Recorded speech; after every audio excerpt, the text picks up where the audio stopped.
मेरा ये वो रहेगा कि जितने चैलेंजेस आपको छोटे शहर में आते हैं, बड़े शहरों में चीज़ें और इजी हो जाती हैं। हमारी कुछ ऐसी किस्मत रही या फिर कोई टाइम ऐसा रहा, वहाँ पे बिजली के रेट्स जो थे वो फार्म फैसिलिटी को ध्यान में रखते हुए काफ़ी ज़्यादा थे उस टाइम के हिसाब से।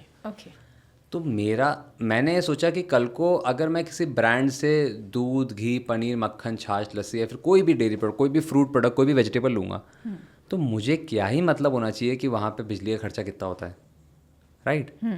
तो हमने सोचा कि यार बिजली का पैसा तो हम लोग बेयर नहीं कर पाएंगे on the very first day. तो वो हमें क्या है कि उस चीज़ के लिए एक्नॉलेज कर रही थी सरकार कि हाँ आप अच्छा काम कर रहे हैं, ठीक है, पर हम लोग बिजली का बिल बचा रहे थे उससे। बहुत हमें मतलब ये मान लीजिए कि ऑर्गेनिक जो कर रहा है ना, उन कंपनी से सवाल ज़्यादा पूछे जाते हैं। अच्छा जी।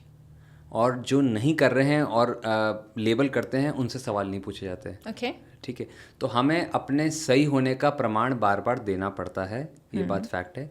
अजी मैं कियो घड़ी खम्मा सा राम राम सा। मेरा नाम सावी है और सीकिंग सॉल्यूशंस विद सावी के सेकंड सीजन में आपका बहुत बहुत स्वागत है। अगर आपको ऑलरेडी नहीं दिखा है हमारा पहला सीजन तो बता दूं कि साहब वो तो था स्टूडेंट्स की मेंटल हेल्थ पर बेस्ड, पर इस बार है कोटा के नॉन कोचिंग वाले ब्रांड्स, और ये इसलिए भी क्योंकि इन ब्रांड्स ने भी कोटा को बनाया है। So we have with us today somebody जिनको सिर्फ ना हमारा कोटा जानता है बल्कि पीएम मोदी साहब ने भी उनका जिक्र किया मन की बात में। We have with us Gau organic से Amanpreet sir. Sir how are you, कैसे हैं? बहुत बढ़िया हूँ Saavi, thank you so much for this opportunity. और सर कतई ना कहें कि अपॉर्चुनिटी है। नहीं यार, मतलब हमारे शहर में ये चीज़ एक मिसिंग थी और actually you guys are pushing the voice of startups like us, so which is amazing. So I actually won't call you a startup first of all. In fact, मैं ये कहूँगी कि जब मैंने गौ ऑर्गेनिक्स के बारे में पता किया, I realized कि 1970s से they exist, और ना सिर्फ exist, उनकी R&D टीम उस टाइम से ऑपरेट कर रही है। So before I talk about anything else, Amanpreet sir, please let me know, आप अपने आप को एंटरप्रेन्योर कहते हैं या फिर एग्रीकल्चरल बैकग्राउंड से आने वाले फार्मर्स, और हाउ डू यू डिस्क्राइब गौ? मैं अपने आप को एग्रीप्रेन्योर कहूँगा। ग्रेट। है ना? और सीरियस एंटरप्रेन्योर तो हम लोग हैं ही, क्योंकि आज भी ये मान लीजिए कि हम लोग एग्रीकल्चर और डेयरी फार्मिंग की स्ट्रीम में तो काम कर ही रहे हैं, और इतने साल से ये काम कर रहे हैं, पर पहचान हमें हमारे इंजीनियरिंग बैकग्राउंड की वजह से मिली है, जो कि बायोगैस की वजह से। तो ये क्या है कि छोटे छोटे रिस्क और छोटे छोटे जो चैलेंजेस होते हैं ये हम लोग लेते रहते हैं। तो ये मेरे हिसाब से एक परिभाषा होती है एंटरप्रेन्योर की, तो कर ही रहे हैं हम लोग। अच्छा, और क्योंकि एग्रीकल्चरल बैकग्राउंड है, क्योंकि जब आप गौ के बारे में और थोड़ा डिग डीप करते हैं तो जहाँ तक मेरी नॉलेज जाती है आप लोग 7th जनरेशन है। हाँ, तो ये पार्टीशन से पहले से जैसे हमारी फैमिली पीछे रावलपिंडी से है। अच्छा जी। और हम लोग क्या है कि अपना पाकिस्तान से जब आए थे तो हम लोग अम्बाला में आए, और अम्बाला से ही हम लोग क्या है हमेशा से फार्मिंग बैकग्राउंड में रहते हैं हम लोग। Okay okay. तो फार्मिंग तो क्या है हमेशा से खून में है, और उसके बाद पैशन से जो हम लोगों ने अपनी इंजीनियरिंग स्ट्रीम को है उसको आगे जारी रखा। तो जो हमारी इंजीनियरिंग सर्विस प्रोवाइडिंग कंपनी है PEI, वो that is around 55 to 60 years old. अच्छा। और उसका सुपरविजन हमें एग्रीकल्चर में और डेयरी फार्मिंग में बहुत मिलता है। Right. So that's how we can actually say कि अराउंड 7 जनरेशन से हम लोग फार्मर्स तो हैं ही, पर क्या है अब हम लोगों ने जो अपना इंक्लिनेशन और जो अपना स्केलेबिलिटी है वो इंजीनियरिंग के साथ अच्छी तरीके से इसके साथ कंपाइल करके आगे बढ़ाया है। अच्छा, ट्रेडिशन और साइंस का समागम। बिल्कुल सही सोच रहे हो। राइट। तो अभी आप क्योंकि साइंस की बात भी करते हैं, एग्रीकल्चर की बात भी करते हैं, और क्योंकि आपका जो बैकग्राउंड है वो रावलपिंडी से है, right, together operating in Kota, क्योंकि हम कोटा की बात करें। अच्छा, कोटा ना थोड़ी सीधी सपाट जगह है, ओके। यहाँ का स्टांस अबाउट ब्रांड्स और इनफैक्ट गौ ऑर्गेनिक्स को जब यहाँ पर हम देखते हैं, how do you describe your whole journey in Kota? क्या ये थोड़ी डिफरेंट होती है अगर आप अभी भी पंजाब में होते तो? मेरे हिसाब से अगर यहाँ से शुरुआत कर दी है ना, मतलब अगर कोटा में बना लिया है तो कहीं पे भी बना सकते हो आप। तो मेरा ये वो रहेगा कि जितने चैलेंजेस आपको छोटे शहर में आते हैं, बड़े शहरों में चीज़ें और इजी हो जाती हैं। तो मुझे लगता है कि अगर कोटा में चला लिया है कोटा में हम लोग एक अपना ब्रांड बनने की तरफ जा रहे हैं, तो हम लोग बड़े शहरों में it is very easy for us, और अगर हम इंडिया के बाहर जाएं तो और इजी हो जाता है। राइट। तो ये मेरा इस पे टेक रहेगा। अच्छा, एक चीज़ और समझाएं, बिकॉज प्रोडक्ट्स वाइज पहले जैसे हम गऊ का नाम सुनते हैं यानी गाय, ओके, तो प्राइमरली जैसे ब्रांड का नाम सुना हमें लगा कि सिर्फ डेयरी प्रोडक्ट्स ही होते होंगे, but when I go to the website I realise कि अच्छा यहाँ पर मेरे ख्याल से कुछ लड्डू भी हैं, है ना, गुड़ भी है देसी, देन बी हनी भी है। इसमें क्या है, गऊ का है ना, गाय से कोई मतलब ही नहीं है। अच्छा। मेरे जो फादर साहब हैं उन्होंने हम 3 भाइयों के इनिशियल से नाम रखा था, तो इसमें पहले तो हम फ्रूट की ट्रेडिंग करते थे। अच्छा जी। तो ये मेरे बड़े भाई साहब गगन, मेरा नाम अमन, और छोटा वाला उत्तम जो कि अभी मुंबई में है। तो बेसिकली क्या है कि हम तीनों भाई के इनिशियल से ये ब्रांड का ओरिजिनेशन हुआ। वंडरफुल। और उसके बाद मतलब ये शुरुआत पहले हम लोग कुछ दूसरे प्रोडक्ट्स में थे, फार्मिंग प्रोडक्ट्स ही थे, और डेयरी तो लाइमलाइट में आया है 2015-16 के अंदर। अच्छा। तो that's how we call this as a Gau, मतलब ब्रांड गऊ, क्योंकि पर इसका गाय से कोई मतलब नहीं है। वैसे तो सर हम तो ऐसे ही मानकर चलते हैं, इसीलिए मैंने एंड आई एम ग्लैड कि मैंने सवाल पूछ लिया, नहीं तो मुझे तो अभी तक यही लगता रहता है। मैंने गाय से तो कोई मतलब ही नहीं है इसका। अच्छा, एक बात और समझाएं, क्योंकि कोटा ना, जैसे मैंने कहा कि कोचिंग के लिए जानी जाती है, right, and the products that you are building, so is there a tinge of help, या फिर ये एक नॉर्मल जर्नी है in terms of the brand go organics? मैं कहूँगा थोड़ा सा चैलेंजिंग है यहाँ पे सावी, क्योंकि क्या होता है, हमारे जो प्रोडक्ट्स ज़्यादातर हम लोग ट्रेड कर रहे हैं ना, वो सब्सक्रिप्शन बेस होते हैं। अच्छा जी। और अगर किसी दूसरे शहर में कर रहे होते तो हमारा जो सब्सक्राइबर होता, जैसे आप दूध का ले लें, आटा ले लें, तो आप जो ब्रांड्स लेते हैं सालों से वही लेते हैं, राइट। जो कोटा में कंज्यूमर है ना हमारा, वो हर 9-10 महीने में चेंज होता है। अच्छा। Because of the students, right right, है ना, कोई साल भर के लिए आता है, कोई 2 साल के लिए आता है। तो हमारा जो सब्सक्राइबर है, जो 2 साल 3 साल पहले था, वो आज नहीं है। ओके। तो वो यहाँ की जो डेमोग्राफिक सिचुएशन है उसमें एक चैलेंज है कोटा के अंदर, क्योंकि यहाँ पे सब्सक्राइबर क्या है कि लंबे समय तक रहता नहीं है। Okay. वो चेंज हो जाएगा, माइग्रेट करते हैं। और क्या है कि जो कंज्यूमर है बहुत सारा, वो कोटा का है नहीं, वो बाहर के बहुत हैं। क्योंकि कोटा की तो पॉपुलेशन आपको पता है जिस हिसाब से, उसमें एक बहुत बड़ा जो हिस्सा है वो स्टूडेंट्स का और उनके पेरेंट्स का है। तो एक यहाँ पे मैं आपको ये बोलूँगा कि भाई हमारे जो सब्सक्राइबर हैं वो बहुत लंबे समय तक हमारे साथ रहते नहीं है, क्योंकि उनका रुकना ही नहीं होता कोटा में उतने टाइम तक। अच्छा, क्योंकि आपने सब्सक्रिप्शन का नाम लिया ना, तो मैं मॉडर्नाइजेशन ऑफ द ब्रांड की बात करूंगी, राइट, क्योंकि आपने ये भी माना है कि जो प्रोडक्ट आपका है वो एक देसी प्रोडक्ट है, हाँ, है ना। बिल्कुल। अब वो देसी प्रोडक्ट में साइंस का टिंज है, you know, current modern trends का टिंज है। क्योंकि जब आपकी वेबसाइट पर जाते हैं तो वहाँ पर ना सिर्फ सब्सक्रिप्शन दिखाई देते हैं, बट लैबोरेटरी रिपोर्ट्स भी दिखाई देती है। Now this is newness in the brand, okay.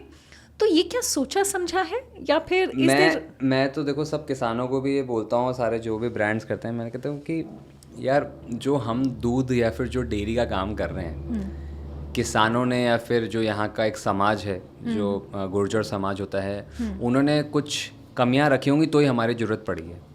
First ये, और इसके बाद ये कि क्या है, ये सब चीज़ें ना स्ट्रीम के लिए बहुत इम्पोर्टेंट है। और कंज्यूमर के सामने, कस्टमर के सामने 2024 में ना आपको हर चीज़ ना ट्रांसपेरेंट रखनी ज़रूरी है, जो हम समझते हैं। Very true. फिर मेरा एक टेक और ये है कि यार जो चीज़ ना हम लोगों ने बचपन से घर में खाई है, और जो मैंने अपने दोस्तों को दी है या फिर जो रिलेटिव्स को दी है, वही चीज़ मुझे अपने कंज्यूमर को देनी है। तो वो तो मुझे एज अ पर्सन जानते हैं कि यार हाँ ठीक है, अमन हमारा दोस्त है, हम अच्छा चीज़ देगा। कंज्यूमर को वो चीज़ देने के लिए आप क्या विश्वास जता सकते हो। कल को अगर मैं भी एक प्रोडक्ट ख़रीद रहा हूँ मार्केट से, तो वो क्या ट्रस्ट और वो क्या वैल्यूज़ होती हैं, जो कि अगर कल को सावी आप कहीं से मार्केट में हमारे मॉडर्न ट्रेड से प्रोडक्ट को लें, तो मैं एज अ एंटरप्रेन्योर और as a farmer I can not afford any big celebrity to put on my packaging और उसका वो ट्रेड करे, है ना। तो हमें तो अपनी मार्केटिंग खुद करनी होती है, अपनी ब्रांडिंग, अपना एनहांसमेंट खुद करना होता है। तो उसके लिए क्या है, हमें जो सिंपल सा तरीका लगा कि यार सीधा अपने कंज्यूमर को अपने किसान से दोस्ती करवा दो, ट्रांसपेरेंट हो जाओ, एकदम सिंपल ट्रांसपेरेंट हो जाओ। और हम लोगों ने ये चीज़ करी कहानी के माध्यम से। अच्छा जी। तो हम लोग क्या है कि जो होता है उसको कहानी के माध्यम से अपने कंज्यूमर तक रख देते हैं कि यार ये है और ऐसा है। तो वो छोटी छोटी चीज़ें क्या है कि एक कंपाउंडिंग मूवमेंट होता है सावी, सालों में ये चीज़ें क्या दिखती हैं फिर कि यार अच्छा शुरुआत में ऐसा था, आज ऐसा था। तो ये रिलेशनशिप बिल्डिंग जो होती है ना, कि सेट ऑफ कंज्यूमर जो हमारे 100 हैं, उन 100 से कैसा रिलेशनशिप बना सकते हैं, उसके बाद वो आगे मल्टीप्लाई करते हैं। So that's how we actually taking the things ahead. हम लोग उस तरीके से देख रहे हैं उसको। And that's a beautiful take also. In fact मैं ये कहूँगी कि मैं सुनकर खुश हो रही हूँ, है ना, how the things are operating and specially in the 7th generation. Aman sir, एक चीज़ और समझाएं, क्योंकि जब पीएम साहब ने आपका जिक्र किया, he talked about the plant, the biogas plant, okay, the sustainability, right, ये क्या शुरुआत से था? एंड व्हेन डिड यू क्योंकि आपने कहा कि कंपाउंडिंग जो है ना वो प्रोबेबली ब्रांड की क्या हुआ था, हमारा जो फैसिलिटी है वहाँ पे मैंने सोच तो लिया कि काम करना है, okay, है ना। देश दुनिया में सब जगह देख के आए, अब ये कोटा में करेंगे। अब कोटा में वैसी टीम मिलना, वैसा इंफ्रास्ट्रक्चर मिलना और वैसी पॉसिबिलिटीज़ होना, it is not possible every time. True. अब क्या था सबसे बड़ी प्रॉब्लम कि इस बिज़नेस के अंदर यार इस काम में ना इलेक्ट्रिसिटी का एक बहुत बड़ा इन्वॉल्वमेंट रहता है। और जो लोकेशन हमारी है जहाँ पे हमारी गौ माता हैं सारी, वहाँ पे क्या है, जो बिजली की एक जो खपत है वो अच्छी होती है। भाई किसी को भी आज ऐशो आराम की ज़िंदगी जीनी है, तो उसके लिए क्या है कि आपको सबसे पहले जो है उसका अच्छा शेल्टर, उसका अच्छा खाना और शेल्टर के साथ अच्छी बिजली पानी की व्यवस्था ज़रूरी होती है। राइट। अब क्या है कि हमारी कुछ ऐसी किस्मत रही या फिर कोई टाइम ऐसा रहा, वहाँ पे बिजली के रेट्स जो थे वो फार्म फैसिलिटी को ध्यान में रखते हुए काफ़ी ज़्यादा थे उस टाइम के हिसाब से। ओके। तो मैंने ये सोचा कि कल को अगर मैं किसी ब्रांड से दूध, घी, पनीर, मक्खन, छाछ, लस्सी या फिर कोई भी डेयरी प्रोडक्ट, कोई भी फ्रूट प्रोडक्ट, कोई भी वेजिटेबल लूँगा, तो मुझे क्या ही मतलब होना चाहिए कि वहाँ पे बिजली का खर्चा कितना होता है, राइट। तो हमने सोचा कि यार बिजली का पैसा तो हम लोग बेयर नहीं कर पाएंगे on the very first day. इसी का असिस्टेंस जो हमारी इंजीनियरिंग सर्विस प्रोवाइडिंग कंपनी है पंजाब इलेक्ट्रिक इंडस्ट्रीज PEI, और तो PEI से हम लोगों ने असिस्टेंस लिया रिसर्च एंड डेवलपमेंट का on biogas generator set back in 2016। अब उसका असिस्टेंस हमें ऐसा मिला कि हम लोगों ने पहला ब्रेक थ्रू 2018 में, जब वसुंधरा राजे थी हमारे CM, उस टाइम पे हमें पहला ब्रेक थ्रू मिला। हम लोगों ने एक ऐसा प्रोटोटाइप तैयार किया बायोगैस जनरेटर का जो कि हाइब्रिड था। और उसमें स्टार्टिंग लोड डीजल चालू होता था और उसके बाद वो गैस पे आता था। तो हम लोगों ने तो अपनी बिजली की जो समस्या थी उसको सॉल्व किया। उस टाइम पे जो माननीय हमारी CM थी वसुंधरा राजे थी, उन्होंने क्या है ग्लोबल राजस्थान एग्री मीट रखी थी। अच्छा। उनके CM के नेतृत्व में। पहला उसका एडिशन उदयपुर में हुआ, फिर जयपुर में, फिर कोटा में भी हुआ था। तो ग्लोबल राजस्थान एग्रीमीट के तीनों टाइम के जो अपना स्मार्ट फार्म के, बेस्ट डेयरी फार्म के और जो इनोवेटिव आइडियाज़ के जो अवार्ड्स मिले तो हमें मिले थे। अब वो भी ऐसे था कि कोई मीडिया रिप्रेजेंटेटिव को हमारे ही कस्टमर थे, उनको पता चला कि भाई ये ऐसा ऐसा अपने फार्म पे कर रहे हैं और जो करंट गवर्नमेंट का ऐसा इवेंट हो रहा है तो इनकी स्टोरी कवर होनी चाहिए। वहाँ से हमें अवार्ड मिला। वंडरफुल। तो वो पहला ब्रेक थ्रू मिला था, पर हम अपना काम कर रहे थे। और वहीं से जो एक तो CNN न्यूज़ था और एक कोई शायद जर्मनी का एक न्यूज़ चैनल था, वो लोग भी इसको कवर करने के लिए आए थे ग्लोबल राजस्थान एग्रीमीट को। तो उन लोगों ने हमें एनहांसमेंट दिया हमारे न्यूज़ का, ऐसे कि यार ये तो मीथेन एमिशंस रोक रहे हैं। वंडरफुल।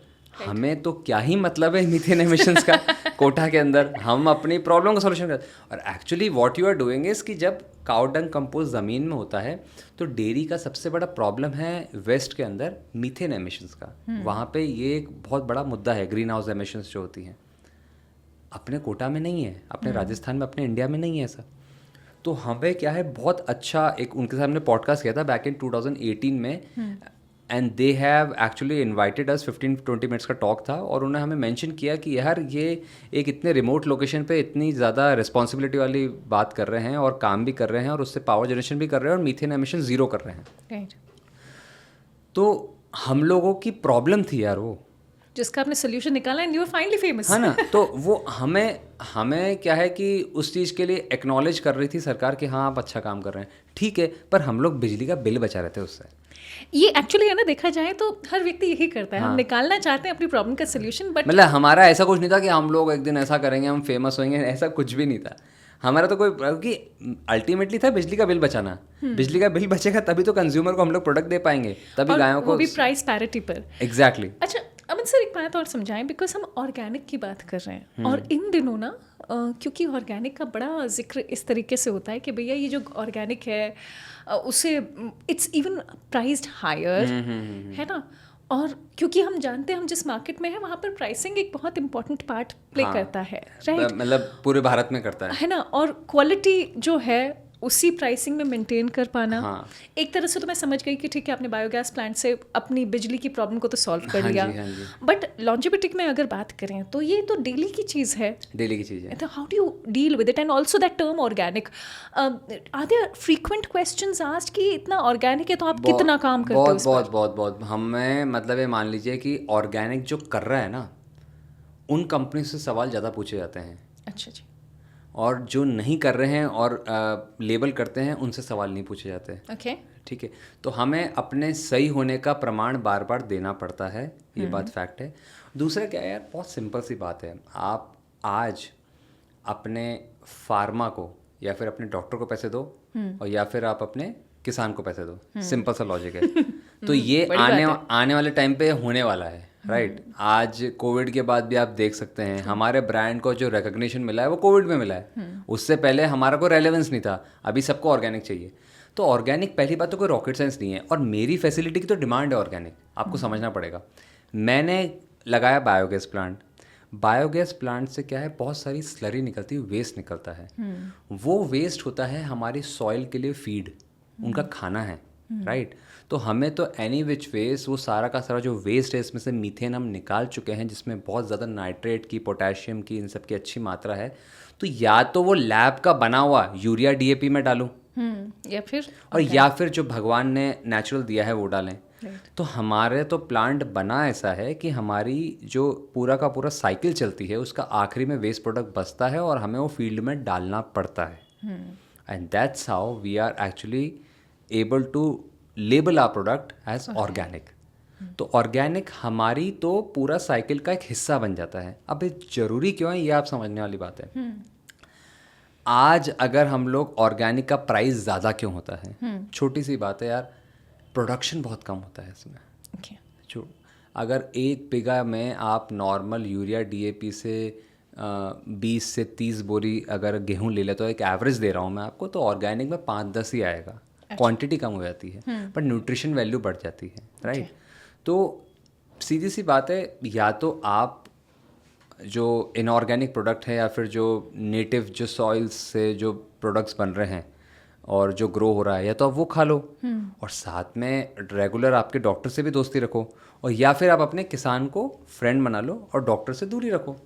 तो मतलब दोनों में से एक बात चीज़ें हो जाएंगी, और वही पॉसिबिलिटी है आज और वही हो भी रहा है। So why am I loving this conversation, because it is technically agripreneur con.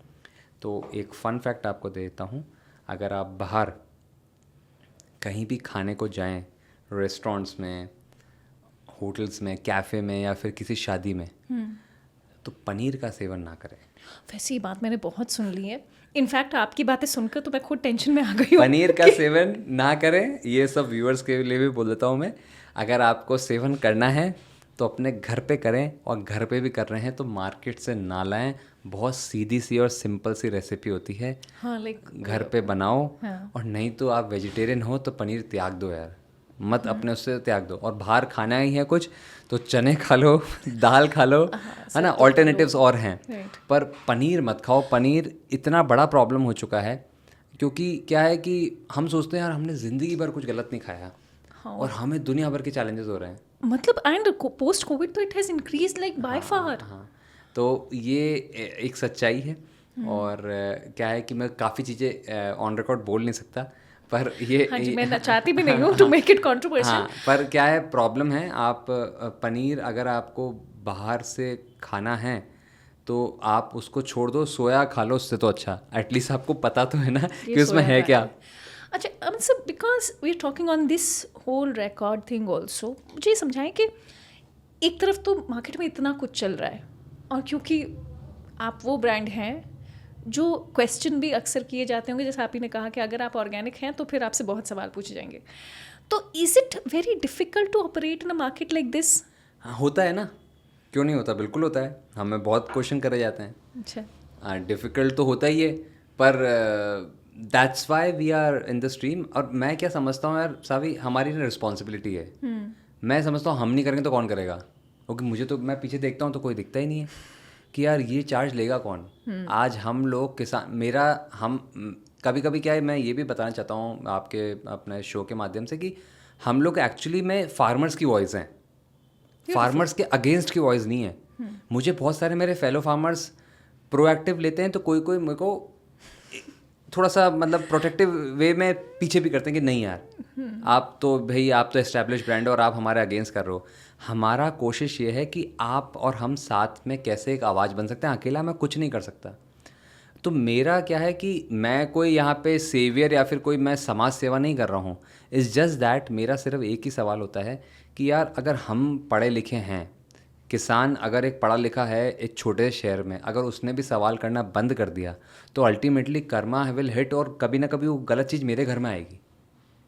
तो वो क्या है कि एक रिस्पॉन्सिबिलिटी है, तो इसलिए क्या लड़ रहे हैं यार, होते हैं बहुत चैलेंजेस होते हैं, मतलब आई can not even name on the record कि क्या क्या बातें होती हैं। एक आध कुछ बता दीजिए so that it makes the viewer and the listener understand कि जैसे कहाँ कभी कभी क्या होता है कि जो कंज्यूमर ही होता है, कंज्यूमर कोई कोई हमसे ज़्यादा प्यार जो करते हैं, तो वो कभी कभी हमारे ऊपर काफ़ी क्लेम्स कर देते हैं। जैसे कि क्लेम्स तो क्या, कंप्लेंट्स कर देते हैं कि अपना ये ऑर्गेनिक नहीं है और ये अपना गलत प्रैक्टिसेस यूज़ कर रहे हैं। तो how do you deal with it? By showing them the truth, right, because हम लोग जिस ट्रांसपेरेंसी से काम कर रहे हैं, हमारे जो कंपनी के एम्प्लॉयज़ हैं, जो मेरे टीम मेंबर्स हैं, मेरे लिए सबसे बड़ी जीत वो है कि वो भी इतनी ट्रांसपेरेंसी से हम काम करते हैं कि वो भी प्रोडक्ट्स हमसे ही लेते हैं, राइट। तो वहाँ पे क्या होता है कि एक पूरा टीम का एक कलेक्टिव एफर्ट होता है। तो हमारी टीम्स हैं, इसके लिए लीगल टीम है, सब चीज़ें हैं। और फिर क्या है कि हम लोग जो ये सर्टिफिकेशंस होते हैं, सब कुछ होता है। देखो यार समझो बात को, हम लोग काम कर रहे हैं पर एक ठीक ठाक स्केल पे कर रहे हैं, ठीक है।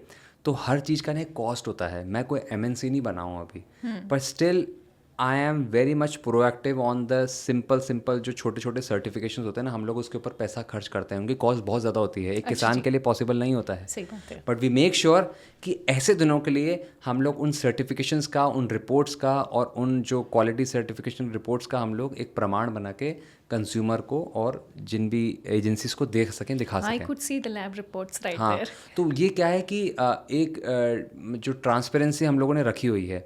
और इसके अलावा क्या होता है कि कुछ गलतियां हमारे बहुत सारे ऐसे एजेंसीज भी हैं, सरकारी एजेंसीज, उनकी भी हैं। अच्छा जी, जैसे? तो वो ना बोलें तो ठीक रहेगा शायद। अच्छा, सरकारी एजेंसीज छोड़ देते हैं। हाँ, मतलब क्योंकि किसी भी प्रोडक्ट को बेहतर बनाने के लिए हमें चैलेंजेस, जैसे आपने जिक्र हाँ किया। हाँ, जैसे अब छोटी सी बात करें, चैलेंजेस क्या होते हैं कि अब जैसे यूरोप के अंदर हो गया, यूरोप में जो मिल्क होता है, तो मिल्क को आप मिल्क बोल के सेल नहीं कर सकते अगर वो कोई फार्म फैसिलिटी से या फिर प्रोडक्शन यूनिट से नहीं आ रहा, वहाँ पे डेयरी वाइटनर कहते हैं। So that is the bylaws which has been amended by their food के जो भी वहाँ पे एजेंसीज हैं और जो उनकी अपना बॉडीज़ हैं, वो लोग उसको वहाँ पे इम्पोज करते हैं। हमारे यहाँ पे बहुत अनऑर्गेनाइज्ड है, वो रूल्स एंड रेगुलेशंस बने नहीं हुए, बायलॉज बने नहीं हुए। उसकी वजह से क्या होता है, ये जो ब्रांड्स हैं ना, और या फिर जो ट्रेडर्स हैं या फिर जो माफियाज हैं, वो उसका एक सदुपयोग करते हैं। उनके लेवल पर सदुपयोग, हमारे लेवल पर दुरुपयोग। तो वो एक बहुत बड़ी प्रॉब्लम है। अगर पीछे से ही आपको बायलॉज से आपके ऊपर एक क्लॉ हो जाए ना, तो ये सारी जो प्रॉब्लम्स हैं इसका सॉल्यूशन मिल जाएगा। तो वहाँ से क्या है कि बहुत ज़्यादा मतलब ये मानता हूँ मैं कि कमियाँ रहती हैं। उसकी वजह से हिम्मत ही नहीं होनी चाहिए यार। आप सोचो यार कि आज एक जूते के अंदर कुशन कम होता है, तो उससे, है ना, तो उससे हमारे मतलब शरीर पे कुछ ज़्यादा फ़र्क नहीं पड़ेगा। कपड़ों के अंदर कॉटन में अगर सिंथेटिक मिल गया तो कोई फ़र्क नहीं पड़ेगा। पर भाई आप कोई कंज्यूमेबल चीज़ को घर में कोई बुज़ुर्ग खा रहा है दवाई के साथ, बच्चे ने खा लिया किसी चीज़ के साथ, या फिर आपने खा लिया, यार ये कितनी बड़ी रिस्पॉन्सिबिलिटी है। मतलब इससे बड़ी रिस्पॉन्सिबिलिटी क्या होगी, लोग आप पे ट्रस्ट करके उसको कंज्यूम कर रहे हैं अंदर। तो यहाँ पे ना दोनों चीज़ें हैं। जैसे हम अभी एक मूवमेंट भी चालू कर रहे हैं लेबल पढ़ाने का, और अभी एक बहुत बड़े जो अपना इन्फ्लुएंसर भी हैं फूड फार्मर, तो उन्होंने भी वो लेबल पढ़ाने का जो एक पूरा मूवमेंट है वो चालू किया है। तो लेबल भी पढ़ना कंज्यूमर की भी एक रिस्पॉन्सिबिलिटी होती है यार। आपको भी तो पता होना चाहिए ना कि आपका ब्रांड आपको दे क्या रहा है। Right, very true, very true. दोनों पॉइंट ऑफ व्यू से है ना बिल्कुल। भाई। गवर्नमेंट एजेंसीज की जो रिस्पॉन्सिबिलिटी तो है, पर ठीक है वो काम नहीं कर रहे, पर एज अ कंज्यूमर आपने अपने घर के लिए अपनी मेहनत का पैसा देके उससे वहाँ पे गए और उसको ट्रेड किया, ख़रीदा, तो आपकी भी रिस्पॉन्सिबिलिटी होती है जो आपने खाया है उसके पीछे लिखा क्या हुआ, उसमें इंग्रेडिएंट्स क्या हैं। तो इंग्रेडिएंट्स देखना हमारी भी एक रिस्पॉन्सिबिलिटी। कभी कभी होता है कि हम छोटी छोटी चीज़ें हैं, कोई कैश्यू बिस्किट है तो उसमें कैश्यू होता ही नहीं, उसमें फ्लेवर, हाँ कितना होता है वो तो हार्डली 0.05 होता है, आज फ्लेवर्स होते हैं, है ना। उसके अलावा भाई आपने कहीं से घी लिया तो सबसे पहले देखो ना भाई, आज बहुत सारे ब्रांड्स हैं। हाँ actually now you're in front of me, ठीक है ना, घी का क्योंकि आपका एक प्रोडक्ट है, उसको कैसे मतलब डिफ्रेंशिएट करें कि I am having an organic यार प्रोडक्ट? मैं कोई भी फूड प्रोडक्ट की आपको सिंपल सी गणित बताता हूँ। मेरे से सब बोलते हैं कि यार अमन भाई कैसे पता चले ओरिजिनल है। हाँ जी। है ना। आज हमारे पास एक आए थे, फैमिली आई थी जोधपुर से। अच्छा जी। जोधपुर से आए थे, तो वो कह रहे हैं कि यार हमारी डॉटर है और करीबन 1-2 महीने की है, और एक प्रोडक्ट वो एक ब्रांड का जो कि हमेशा खिलाते हैं, बच्चा जैसे पैदा होता है तो वो हम खिला रहे हैं, तो हमने उनको मना किया। मैंने कहा यार आपके बच्चे को ज़िंदगी में आए हुए अभी 120 दिन नहीं हुए हैं, और आप अभी से उसको प्रोसेस चीज़ क्यों खिला रहे हो? What is the need? क्या आपने खाई थी कभी वो चीज़? हाँ जी, बिल्कुल आपने भी नहीं खाई थी। राइट। तो ये चीज़ गलत हो रही है, तो उसका ऑल्टरनेटिव उन्होंने पूछा क्या करें यार, हम कैसे हाउ डू यू करें? रिकॉग्नाइज? हाँ, मैंने कैसे करो, आप क्या करें? मैंने कहा सबसे पहले ना आपके दोस्तों में एक किसान को आपका दोस्त बनाओ, ठीक है। बहुत इंपॉर्टेंट है, that is very much needed. तो वो भी हंसने लग गए।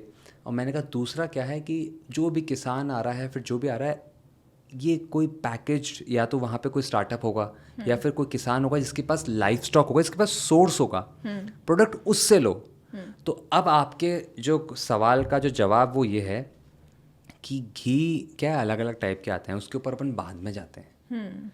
सबसे पहले क्या है, हम लोग जो एकदम प्योर घी की बात करते हैं। प्योर घी पता कैसे चलेगा? है ना। तो प्योर घी आपके घर के जो बड़े बुजुर्ग हैं, सबसे पहले तो सबसे बड़ी लैब वो हैं, वो सुन के बता देते हैं। वो सुन के, है ना।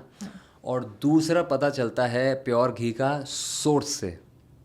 अरे भाई साहब, अगर आप दुकान से घी लेके आ रहे हैं तो वो दुकान के पीछे उसने गायें बांध रखी हैं क्या? उसको चारा खिला रहा है क्या वो? I am just giving an example, right? नहीं। तो इसका मतलब कहीं से सोर्स हो रहा है वो। If you know the source of the product which you are consuming, then that is the best lab report which you have. Right. अगर सोर्स पता है तो आपको, तो अगर आप, सिंपल है यार, फार्मर, ट्रेडर, कंज्यूमर, या फिर फार्मर ट्रेडर, ट्रेडर कंज्यूमर, और कभी कभी साइकिल और बड़ी होती है। जितनी साइकिलें बड़ी होगी आपके प्रोडक्ट में उतनी ज़्यादा प्रॉब्लम होगी, है ना। सबको अपना कट चाहिए ना यार। तो सिंपल सी गणित है, वो बीच वाले मिडिल मैन को आप अगर हटा सकें, ये आपकी भी रिस्पॉन्सिबिलिटी है। हर बार किसान की थोड़ी ना है, नहीं है ना यार यहाँ पे पढ़ा लिखा किसान। तो आपकी रिस्पॉन्सिबिलिटी ये है कि बीच के मिडिल मैन को हटा दो। कोई भी प्रोडक्ट में, सब्जियां तो सब्जियां, फ्रूट्स तो फ्रूट्स। मैं आपको फैक्ट बता रहा हूँ, अगर आप अपने फूड पे, अपने जो अंदर कंज्यूम कर रहे हैं, actually that's the actual sign of your self care. Right. तो आप बहुत बड़ा एहसान कर रहे हैं अपने ऊपर और अपनी फैमिली पे। तो बीच में मिडिल मैन को जितनी बार भी आप हटाएंगे ना, आप उतनी प्योरिटी अपने उतनी करीब प्योरिटी लाएंगे। आप करीब लेके आएंगे। तो that is the best way you can actually find out, because see it is not possible and it is not viable for a consumer to get the quality certification reports from these labs because it cost a lot. हम लोग तो करते हैं कि हमारा तो business है ये। आप लोग कहाँ कराने फिरोगे?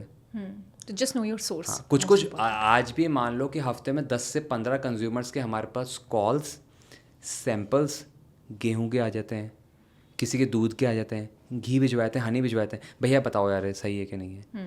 तो हम लोग तो कंज्यूमर का ध्यान रखते हुए उनको बताते हैं कि यार ये ऐसा है, ये ऐसा है, राइट। और हमारे पास कुछ ऐसी चीज़ें हैं जिससे हम लोग बता देते हैं। हमारे पास भी एक छोटा सेटअप है लैब का, सब कुछ हम लोग बताते हैं।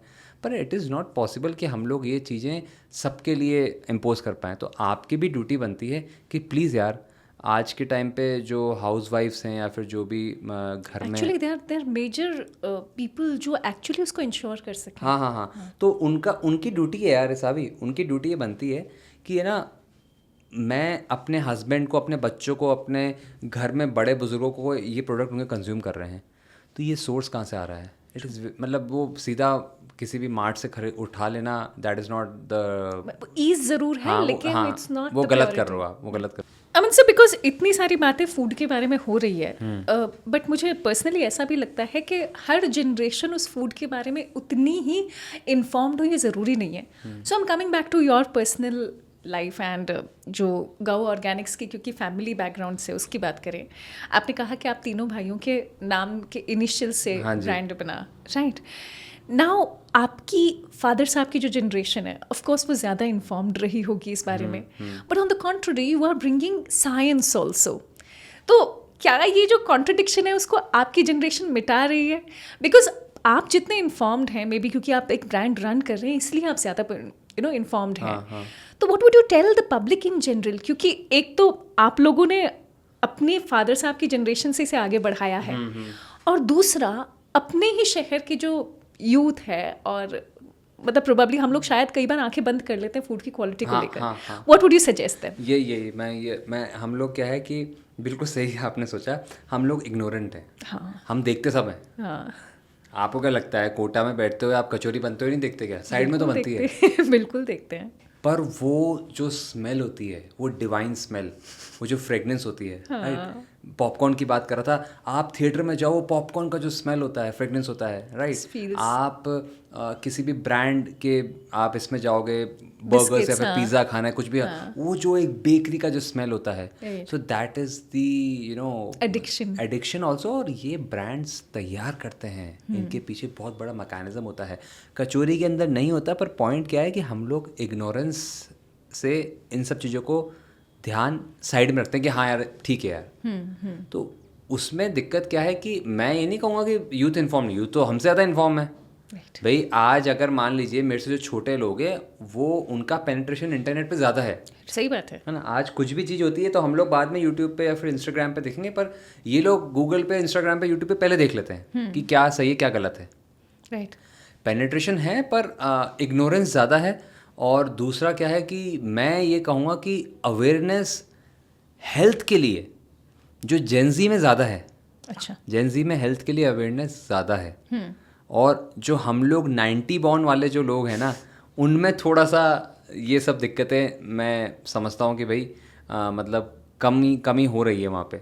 और बाकी वन सजेशन यूल गिव कि क्या करना चाहिए इस कॉन्वर्सेशन के बाद if they are listening to you? मेरे हिसाब से यार मतलब अगर फूड की हम लोग बात करें तो सबसे पहले तो अपने सर्कल के अंदर ना, जैसे मैंने पहले भी बोला था आपसे, फार्मर को फ्रेंड बनाओ, अपने फार्मर को दोस्त पक्का बना लो। क्योंकि अल्टीमेटली यार देखो, समझो बात को, जो दिल्ली, बॉम्बे, बैंगलोर में, बड़े शहरों में हमारे दोस्त रहते हैं, हमारे परिवार वाले रह रहे हैं, उन्होंने शायद पिछले 5-10 साल से गायें देखी भी नहीं होंगी। आप समझना, बात सच है, नहीं देखी होगी। और अब तो जो और ज़्यादा मेट्रोपॉलिटन कल्चर की तरफ बढ़ रहा है, वो लोग सब्जियां भी ठेले पे नहीं देख रहे हैं। हाँ, सुपरमार्केट से ले रहे हैं। सुपरमार्केट्स में आ रहा है, एकदम बढ़िया वैक्यूम पैक्ड और एयर कंडीशन, सब कुछ प्रॉपर तरीके से आ रहा है। और आने वाले 2-5 सालों में आपको क्या लगता है, क्विक कॉमर्स इतना ज़्यादा अडेप्टिव हो चुका है कि उनको जाना भी नहीं है, घर पे आ रहा है। आप समझ रहे हैं? राइट। तो बॉस, ये चीज़ तो आप अंदर डाल रहे हो।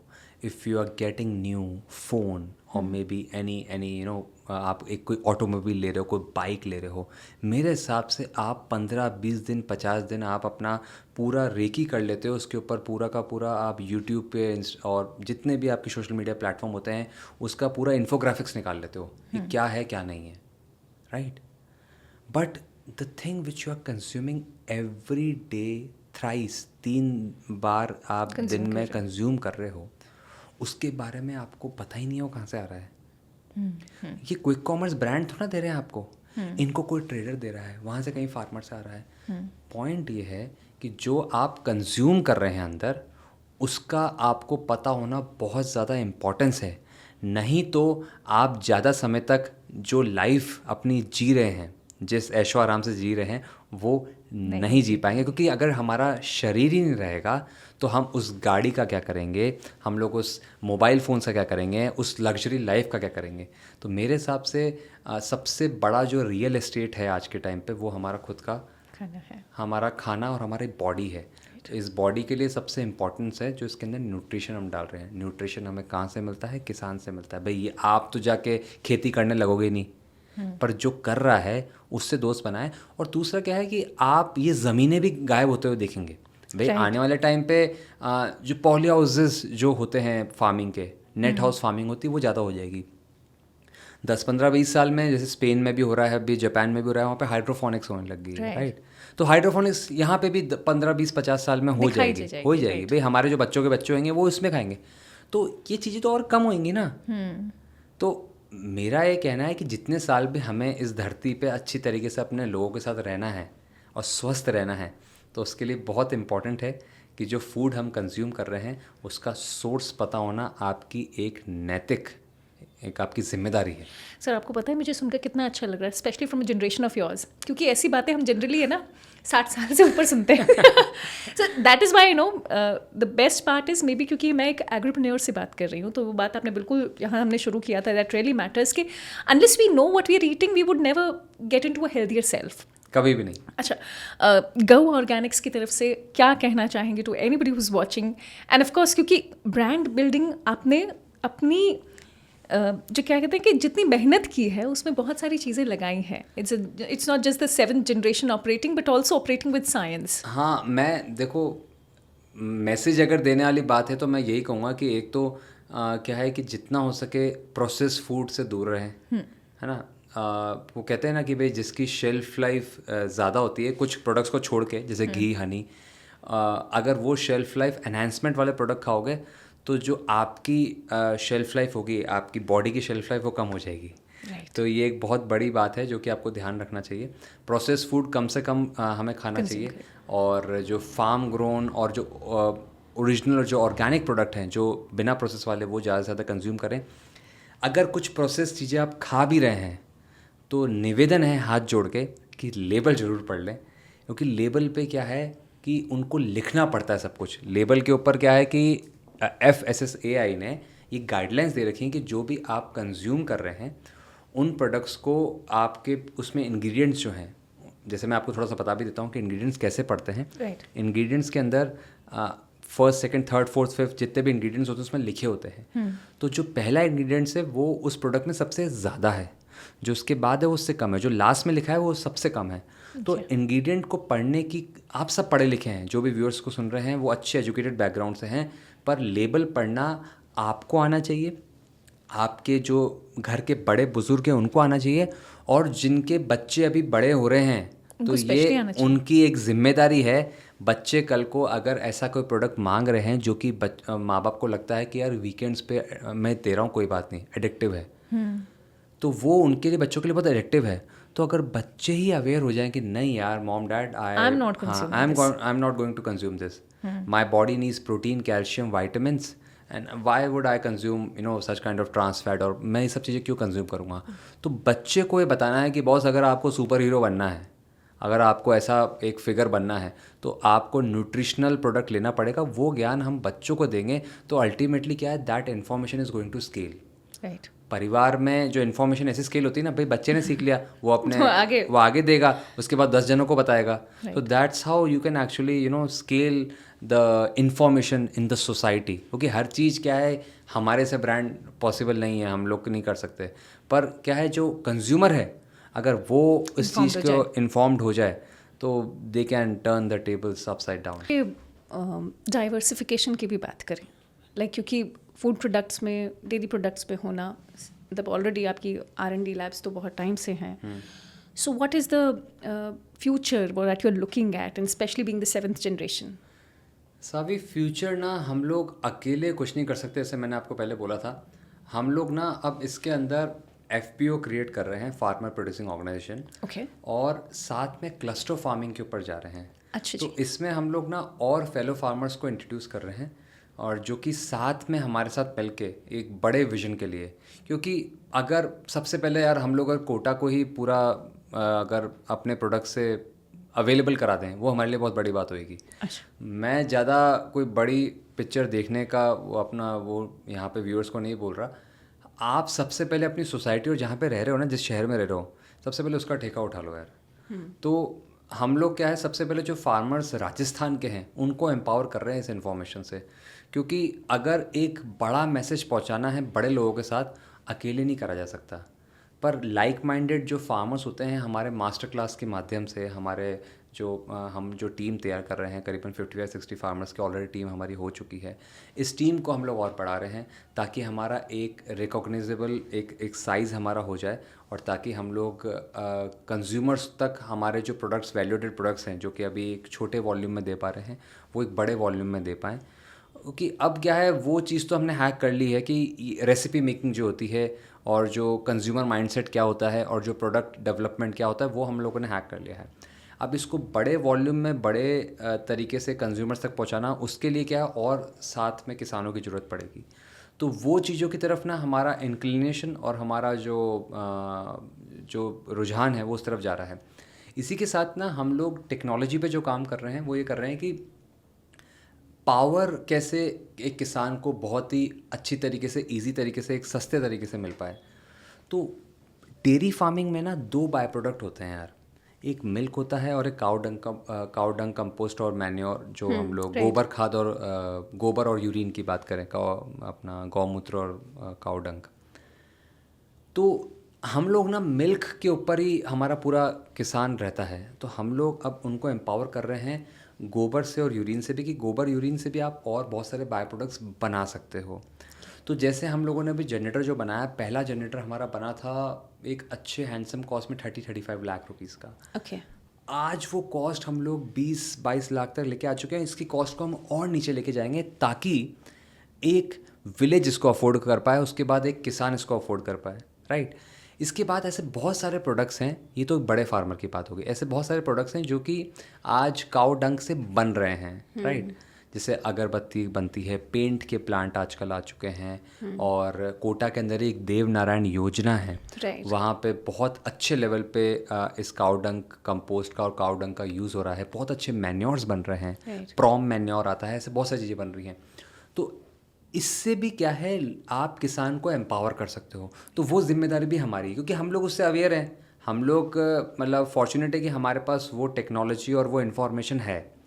तो उससे अवेयर कराने के लिए, वो प्रोडक्ट का वैल्यू एडिशन करके मार्केट में उसकी एक जगह बनाने के लिए हम लोग क्या कर सकते हैं, उसके ऊपर भी काम चल रहे हैं।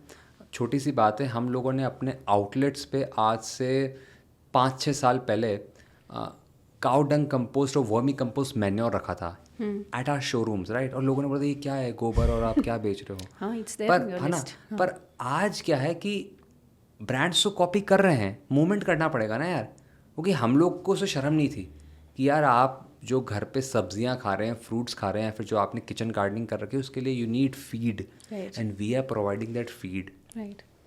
उससे क्या हुआ, जो उसका कॉस्ट जो था वो बहुत एनहांस हो गया। आपने उसको रिटेल मार्केट में एक शोरूम में रख दिया ना, आपने उसको अमेज़ॉन पे लिस्ट कर दिया। तो ये चीज़ों से हम लोगों ने फार्मर्स की बहुत हेल्प करी है अभी तक। हम लोगों ने उससे वर्मी कंपोस्ट मैन्योर से एम्पावर किया, वोम्स जो मिलते हैं उससे एम्पावर किया है, काउ डंग कंपोस्ट से जो बाय प्रोडक्ट्स बन रहा है उससे एम्पावर कर रहे हैं। तो ये चीज़ें क्या होंगी, जब गाय को दूध के अलावा और प्रोडक्ट्स के ऊपर भी जाना जाएगा ना, तो ये इंडस्ट्री अपने आप एम्पावर हो जाएगी। और क्या होता है कि एक किसान को अगर सिर्फ एक गाय से, 2 गाय से, फिर 10 गाय से, 50 गाय से कुछ रेवेन्यू आ रहा है और उसकी प्राइस उसको नहीं मिल रही है, तो अडल्ट्रेशन होता है। पर अगर आपने उसको एक दूसरे बाय प्रोडक्ट से भी एम्पावर कर दिया, तो प्योरिटी मेंटेन की जा सकती है, प्योरिटी मेंटेन करी जा सकती है। तो उसमें किसान की भी गलती नहीं है, उसको भी चीज़ें करनी है। मैं ये नहीं कह रहा कि आपको अडल्ट्रेशन करना चाहिए, पर कम करने के तरीके ये भी हैं। हाँ, क्योंकि आपको ग्रास रूट लेवल पर तो प्रॉब्लम समझनी पड़ेगी। यस, तो ग्रास रूट लेवल पे प्रॉब्लम यही है। और एक्चुअली में जो चीज़ नहीं होनी चाहिए वो मैंने आपको मेंशन करी है, कि ये ऐसे कुछ ऑर्गेनाइजेशंस जो बनी हुई हैं जिनसे अपना ये जो मिल्क का जो पूरा का पूरा ट्रेडिंग है वो रोकनी चाहिए, वो बहुत इंपॉर्टेंट है। और ये रोकने की जो जिम्मेदारी है, मैं नहीं मानता किसी और की है, किसान ही कर सकते हैं उसको। क्योंकि अगर किसान ही वो चीज़ प्रोवाइड कर दें, तो उन ट्रेडर्स का और उन एसोसिएशंस का और उन जो माफियाज का रिक्वायरमेंट ही नहीं रहेगा. Very true, very true. That's a brilliant conversation. Amanpreet sir, thank you so much for You're coming welcome, in. you're welcome. In fact, ये conversation शुरू ऐसे हुआ था कि गौ ऑर्गेनिक्स एक ब्रांड की तरह कैसे ऑपरेट करता है, बट आई थिंक हमने सोसाइटी में उनके ऑपरेशन को ज़्यादा समझा है. इनफैक्ट अगर मैं भी इस पॉडकास्ट को देख रही हूँ, सुन रही हूँ, तो फिर मुझे क्या करना चाहिए, कैसे मैं अपनी फूड हैबिट्स को बेहतर कर सकती हूँ. And I think this is an organic conversation. Yeah, this is organic conversation. Thank you so much. It Thank was you. lovely interacting with you. Thank Much you. appreciated. Thank you. Take care. Bye-bye.